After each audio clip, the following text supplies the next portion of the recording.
Hello tanks and tankettes, and welcome to my look at the M6A2E1, or the alien head, or I don't know, I think of this as the bobblehead tank sometimes because it just has that quality with that turret.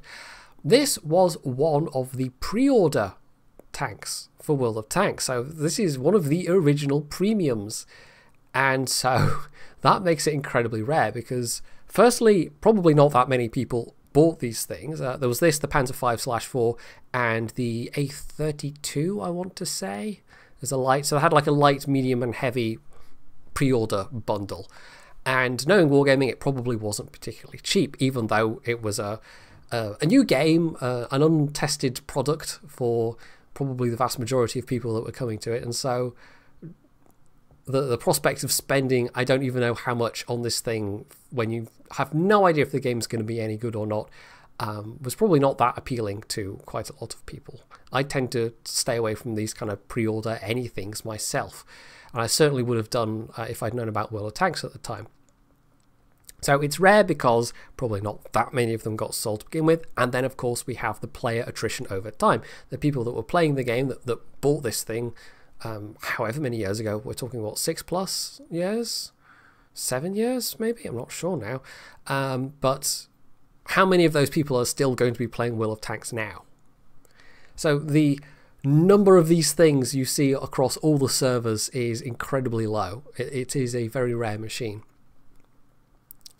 Now the bad news is, it being on sale today, and today only, Wargaming have decided to make it a bundle. And I'm going to say right up front, I can't recommend this, not as a bundled tank. If it was a standalone, if you could just buy the tank, fine. It's an okay tank. It's got some upsides, it's definitely got some downsides, but as an expensive bloated bundle, I mean, if it's on sale without a bundle, I'll be very, very surprised. They've indicated to us beforehand that it's going to be a bundle only. Maybe there'll be some very last minute decision taken, probably not, but if it's a bundle only, yeah, I can't recommend it. It's just not going to be worth it, not as a premium. If you're a die-hard collector, and this is what they're counting on, if you're a die-hard collector, then you might not care and you might just reach into your wallet anyway. It depends what they bundle it with, whether you consider it, worth it or not. But for somebody that's just looking at it as a tier 8 premium, regardless of its rarity value, it's absolutely not worth paying an inflated bundle price for. So the tank itself, it's an American tier 8 heavy. It's got the same gun as the T-32. That actually is for a reason. It's the M6. Well, technically it was a T1E1. I know a tiny bit about this. There's photos you can find online of this thing. This actually existed, but it didn't exist in this form. There were proposals to basically take this configuration and do this, up armor it, because the frontal armor is pretty good. M6 armor at tier 8 would be completely awful. But that actual proposal never existed. That was paper only. So what we did have was a variant of the T1/M6 hull with this turret, which was I think an early proposal or a variant of the T-32 turret with the T-32 gun. And to my knowledge, it gets limited matchmaking, which makes that a pretty reasonable gun to have on a limited matchmaking tank. You compare it to some of the others, like the IS-6 and the Chinese ones, whose names have temporarily escaped me, but mostly consist of numbers.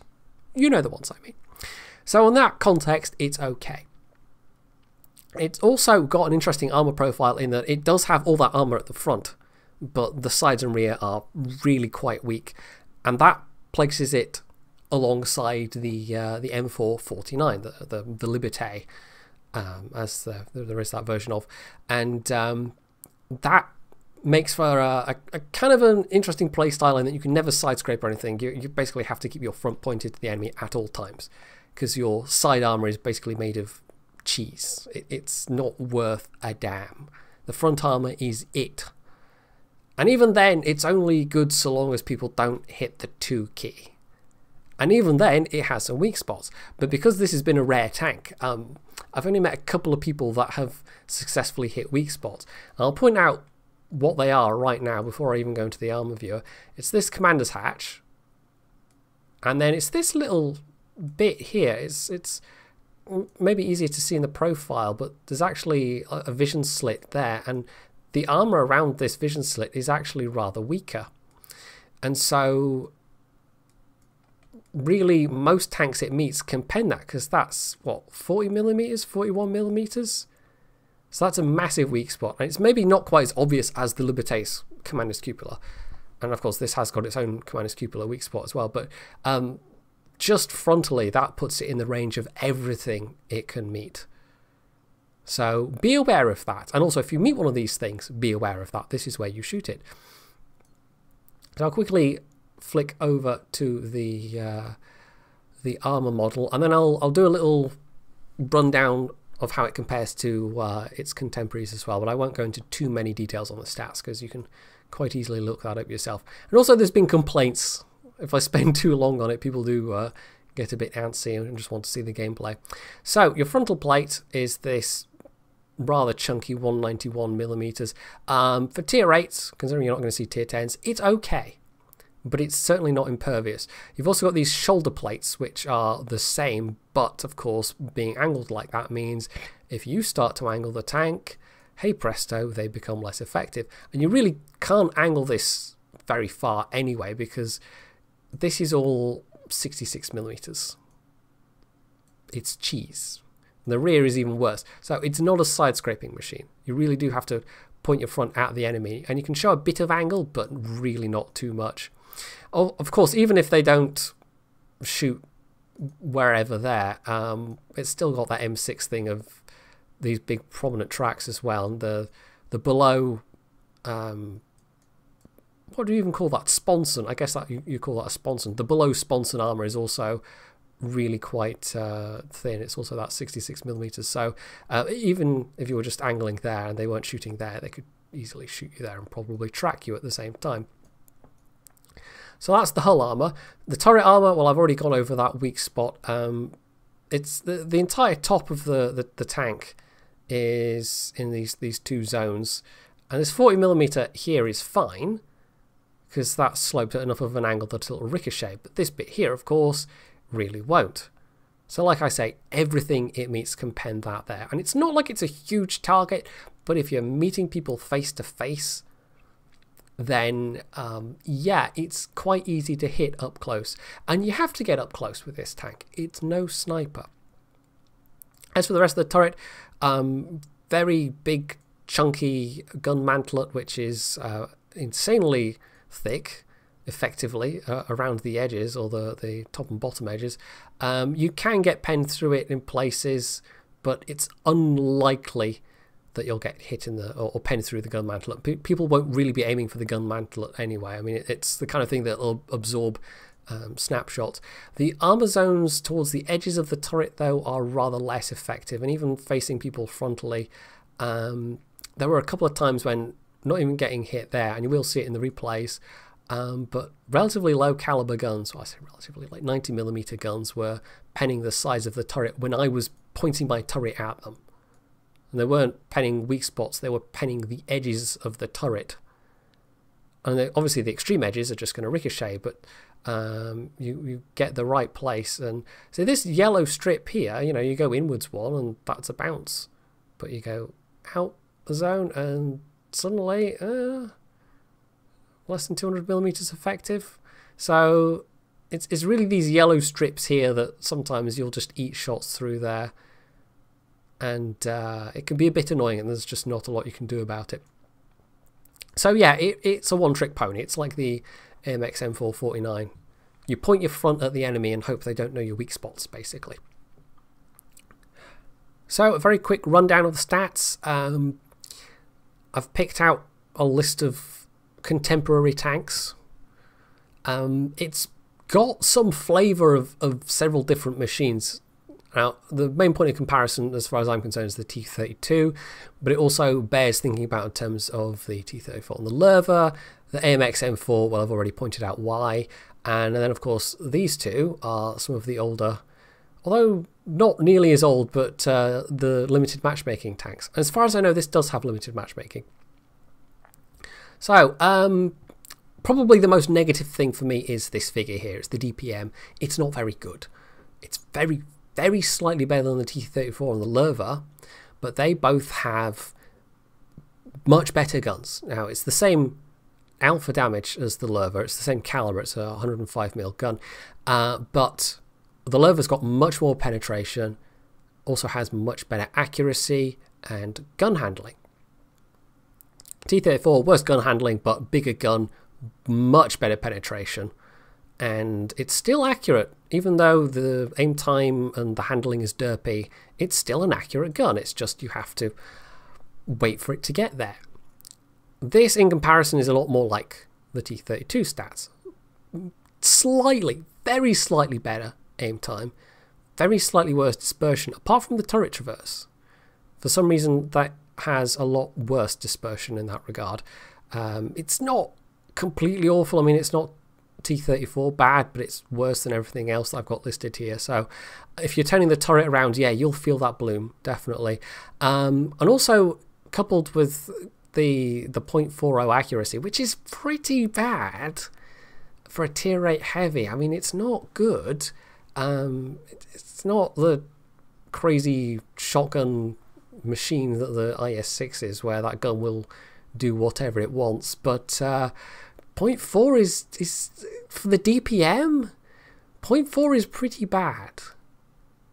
I mean, you compare the IS-6 DPM with this, and yeah, it's got worse pen, but I don't know.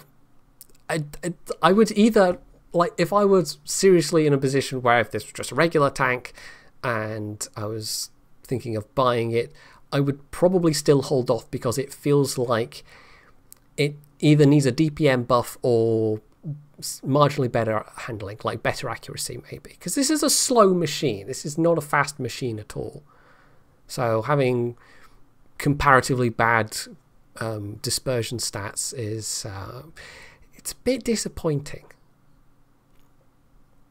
So in terms of the rest of it, mobility, armor and health, I mean, we've gone over the armor. It's generally pretty good armor for its tier, although, as with any armor tank, it only lasts as long as people decide to shoot regular ammo at you. And there's a lot of the tank destroyers in particular that they're not going to have that much trouble with your frontal armor.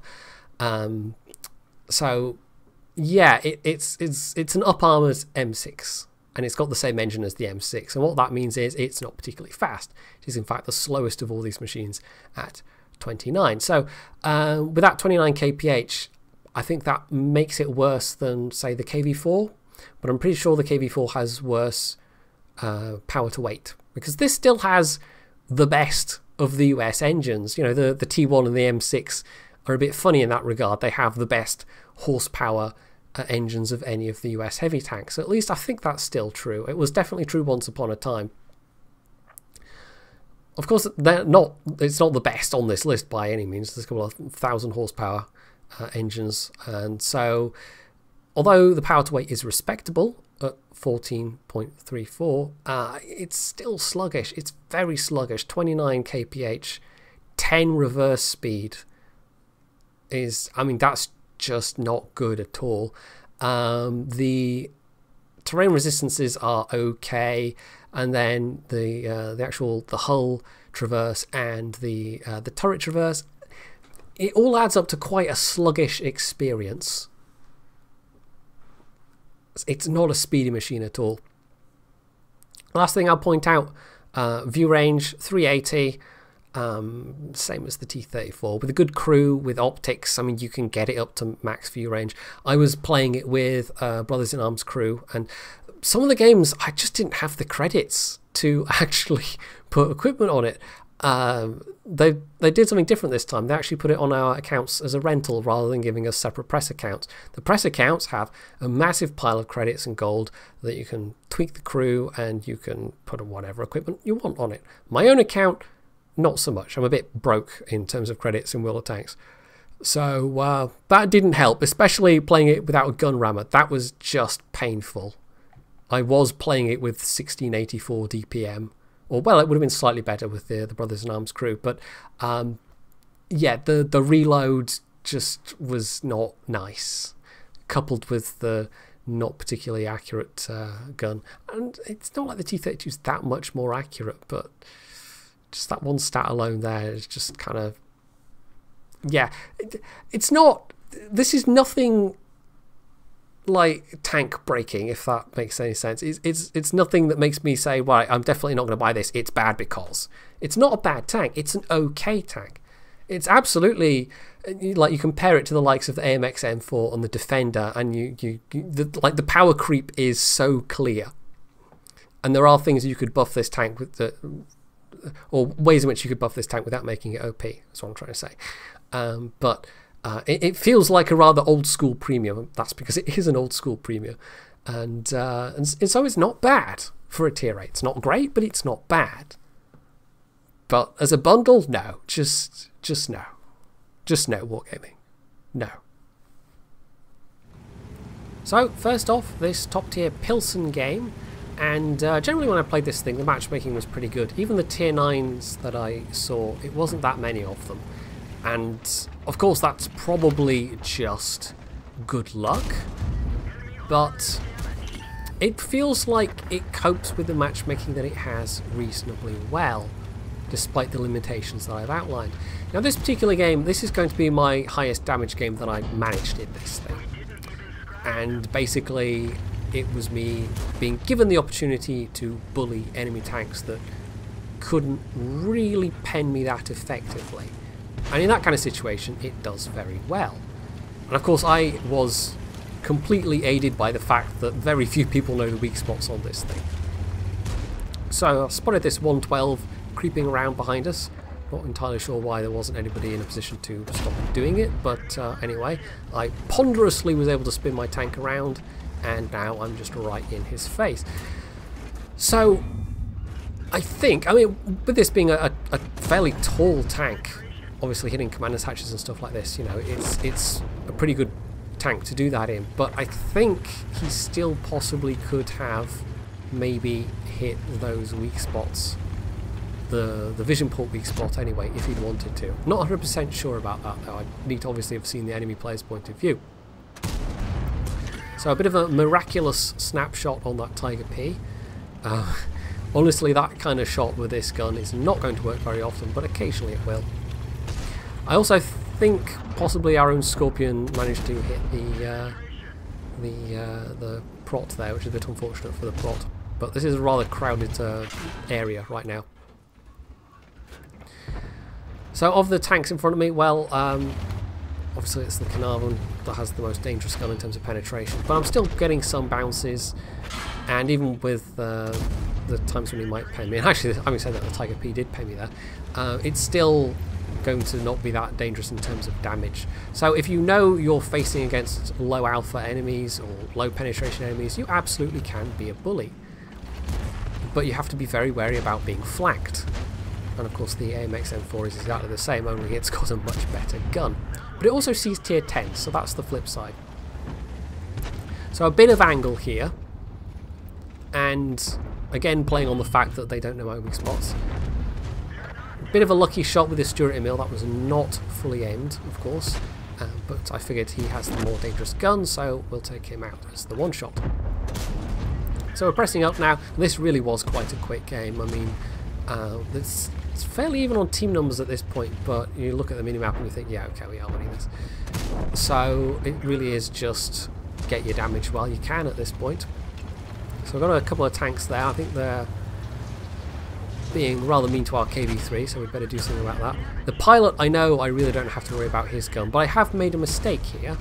I could have glanced even at the minimap and seen that there's a Scorpion that's about to have a line of fire on me, and takes that opportunity to do rather a lot of damage. Yes, that was not nice. With the side and rear armour on this thing, as I've said, it's just bad. So don't ever do that. Don't ever put yourself in a position where through your just derpitude you give an enemy a shot like that, because you will get punished. there's no way it's like, I mean, I suppose it might go with the tracks or something, but no, it's almost certainly invariably just going to pen you. So over 3k damage done, over 2k damage blocked. I have no doubt you'll have seen better games than this on other people's channels. This was just the highest damage I managed, that's a word. I'm doing well. I'm recording this fairly late, so my words are misbehaving more than usual. So yeah, just in the couple of hours I played this though, I mean this was the best game. And it was okay. It was an okay game in an okay tank. And there's not really much more to say about it. So I was hoping to get maybe a bit more damage out of Udes, but he does die before I can get to him because this is just a slow machine. 29 kph is slow. So yeah, steel wall, high caliber, first class. Not that that matters so much right now, but it was okay. It was an okay game. I mean, with 105mm ammo, it's not like it's especially cheap ammo, but the profitability does feel all right. And you'll see in a second what I actually managed to get for doing that 3.5k damage. It was mostly damage. I didn't really get much spotting out of that. In fact, I don't think I got any spotting out of that. So that was nearly 90k profit. And I didn't have to fire any premium in that one either. There are targets, just like the T32, where sometimes you will need to fire premium, because it's not like the T32 is a super accurate gun either. And this is very slightly worse accuracy. So on to another match. This one was rather more representative of, I would say, the majority of the matches I had. Wins and losses were rather more like this one. And you'll see from the result, or when we get to the result, I'll point out exactly what I mean by that. But yeah, the game itself, I'm not going to say that's average. It was an okay game. I took a long time getting here because I initially went to the, started towards the other flank, the 890 line, and then changed my mind. And you can't really do that. It's just too slow. So that was a mistake right there. But I'm here now and I didn't get shot in the process. Now the enemy team does have quite a lot of tank destroyers. There's also an artillery, so I'm going to have to be careful about exposing myself. This is, however, quite a good situation for only showing my front armour. And this is where this thing is at its strongest. Well, it's how you have to play this thing. It's not like a KV4 where you can angle and get some bounces up until the point where they get bored and start firing premium. So there is a bit of premium fight in this one, but it's not too bad. There's one tank, the STA, that well, you'll see from the markers, he mostly fires AP up until the point where he decides premium's needed. So this is the kind of shot this gun really isn't good at. It's trying to just take somebody's commander's hatch when they're peeking over like that. And even against somebody that's exposing their tank far more, like that Indian Panzer. And that's one of those side turret pens, by the way. That's in that yellow armor zone that I showed you before. And that was whilst I was looking at him as well.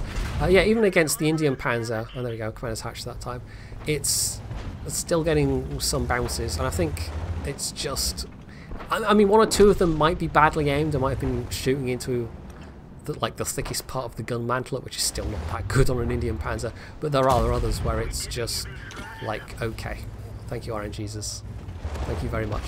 So yeah, it's not a super reliable gun, and it's that axis where you've got the low DPM plus the not particularly good gun handling. That's the point where it does get a bit frustrating sometimes, because it trolls you and then you have to wait a while for the next shot. Whereas with the T32 you just reload that bit quicker. With the T32 I think this was shots every, like, I think this might have been with the rammer at this point, I'm not sure, but it was around shots every I want to say 10 seconds. T32 you can probably get it under 9 seconds using the same crew that I was using in this thing. So it doesn't sound like a lot, but over the course of a battle that's going to add up. It's going to add up quite a lot. Anyway, so feels like I should have killed the Indian Panzer already, but I haven't, so oh well. Maybe this shot will do it, and it does. It's quite useful. So we've hung on okay, and normally I wouldn't do this, but I wanted to put the armour through its paces, and I didn't feel like charging over the other side when this thing is so slow, and then having to rely on the armour, which is not reliable. Although I did just bounce a 30 shell on my angled front plate, so that was quite nice. So I took the tracking shot on that guy so the IS could retrack him, but unfortunately it didn't work out. And I got a bit greedy there. I thought I'll put a shot in the side, so I took that hit from the STA that I really didn't need to. So front back round to the bad guys, the purple tanks in this case, but the red tanks first. And I decided to just charge the STA down at this point. And he has switched to his heat in desperation, but it's actually not doing any damage. What is doing damage is, however, that scorpion that's popped up over there that I had no idea was there. So I'm about to meet my doom. Now I did take one, I think in fact 2 APCR shells from the Scorpion, but the one that finished me off was just an AP shell. Regular AP from like that gun. I mean the Ferdinand as well has that gun, but that was against my angled side armour, and the Scorpion, who knows where that actually penned, but you know, the ones against the side armour, absolutely we're always going to pen AP or APCR. So we won that one, our team mopped up the last couple of tanks. And this was, as I was saying, a much more average result for me. I think I actually got... oh no, it is worse XP than the last game, but still enough for second place, 2.2k damage. I had a lot of these games between 2.0, 2k damage even, and 2.5k damage, so I just picked this one out as a kind of representative sample, and there you can see 57, nearly 60k profit. It was okay. Wasn't anything special. So, that's the alien head. If you absolutely must buy it, then that's up to you.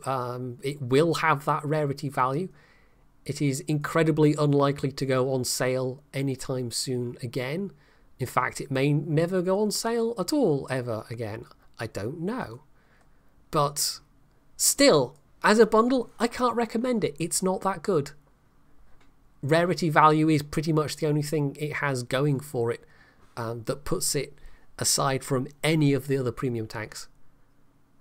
And if you dislike the qualities of the T32 or the T34 particularly, then you're probably not going to get on that well with this thing, because they have qualities that are better than this thing.